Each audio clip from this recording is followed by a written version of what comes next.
Hello everyone, welcome back to my channel. I just wanted to get on here and provide you guys with an update. It's been a while since I've been able to upload a video and let you guys know what's been going on with this pregnancy with baby number 2. A lot has been going on. I think the last time I left off I was at week 19, and on Wednesday of this week, today is Monday, so Christmas Day, I will be 26 weeks. So since, let's see, my last video, I've had my anatomy scan, and I will insert a couple clips of pictures of the anatomy scan. I didn't get very many pictures, but you know, I'll still let you see what baby Bean looks like. I still don't know gender. My husband and my mother and my mother-in-law know the gender, so they can purchase things for baby, and I can still have the luxury of being surprised when I give birth. So that's still my plan. I still plan on being team green throughout this entire pregnancy. There has been days where I've, wanted to know what the gender is because it will be easier to think of names and, be better prepared. But I'm just going to go outside of the norm and my comfort zone and allow my family members to lean on to be able to, provide the necessary things that baby Bean will need once he or she is here.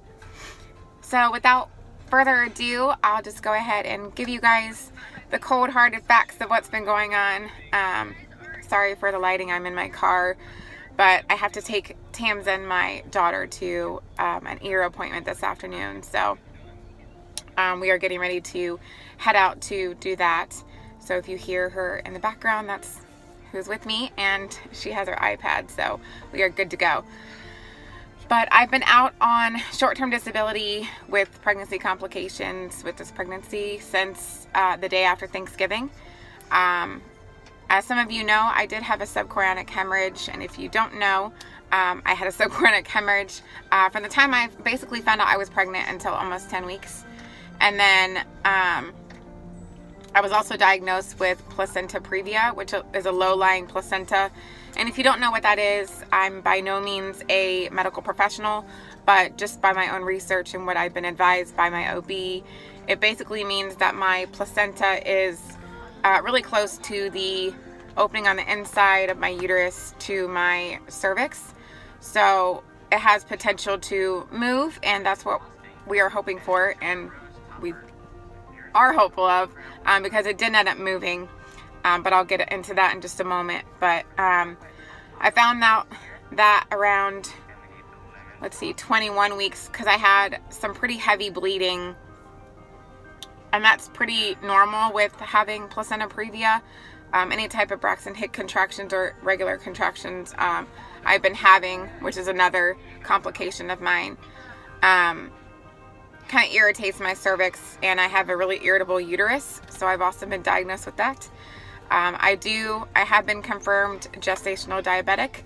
I did the 3-hour test just to rule it out. As some of you know from previous video, I did the 1-hour glucose test and I failed that at 177, and then I took the 3-hour test, I would say around week,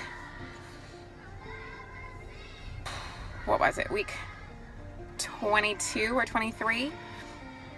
I took it and failed miserably. So I knew it was inevitable. It's just something that happens when you have autoimmune issues. I do have thyroid disease, and I have potential to have MTHFR. I haven't been clinically diagnosed, but after this pregnancy, I am going to be diagnosed, because the only time I've been able to carry a pregnancy to full term is when I've been on baby aspirin. So that is a little bit more of an assurance policy for me and confirms that I probably do have it. But I do want that information to be solid and not just a guesstimate. So at some point when I'm postpartum, I will ask to be tested on that. Aside from that, I've just been kind of laying low unless I have something going on. With an appointment. I have appointments almost every single week, whether it be non-stress tests because I'm gestational diabetic, or just belly checks to see, growth of my belly and, take measurements and everything like that. No internal exams. I do have frequent, she's singing, I do have frequent infections. So I've had several yeast infections, and I've only had one bacteria infection. It just comes with the territory of my pH being off balance due to my sugar levels. If you guys have never had gestational diabetes or even regular diabetes, your sugar in your body and your insulin intake and output has a lot to do with your pH, your chemical levels in your body and your balance.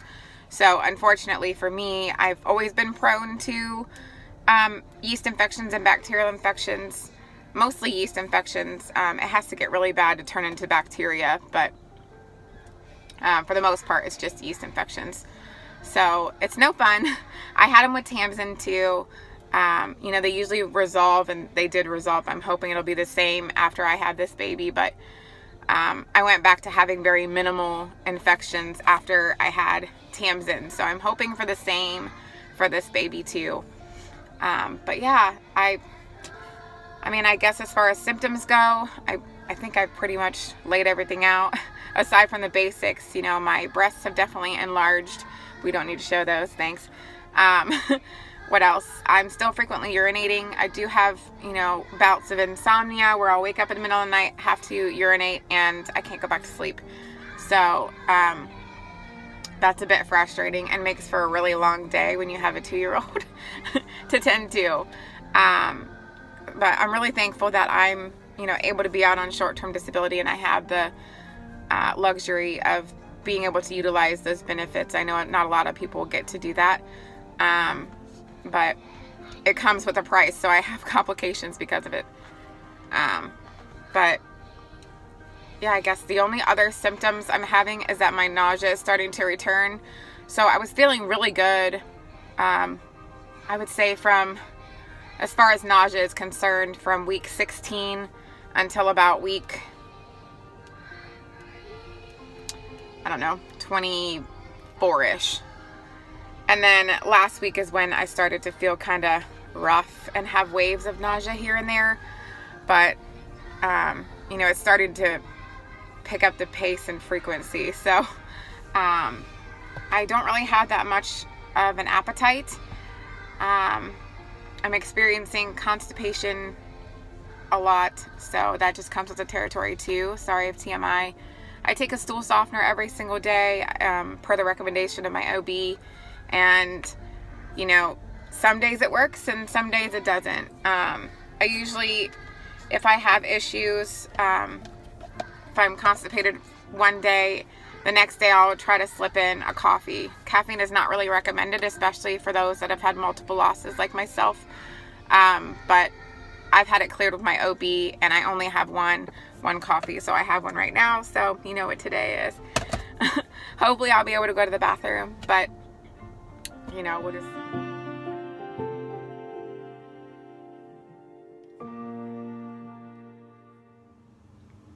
Hey everybody, so sorry that previous video got cut short. I hope you enjoyed the clips that I inserted of the anatomy scan. I wanted to go ahead and close out this video.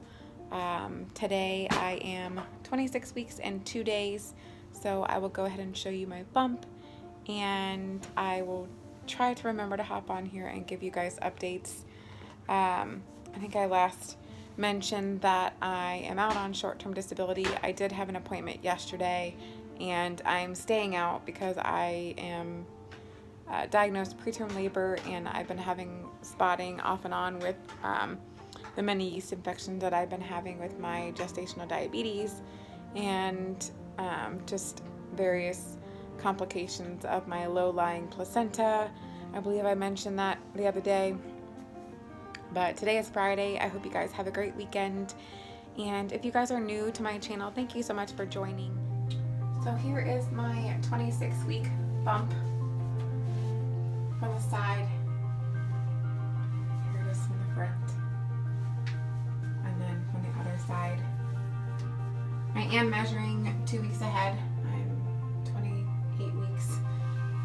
But I'm supposed to be 26 weeks in 1 day.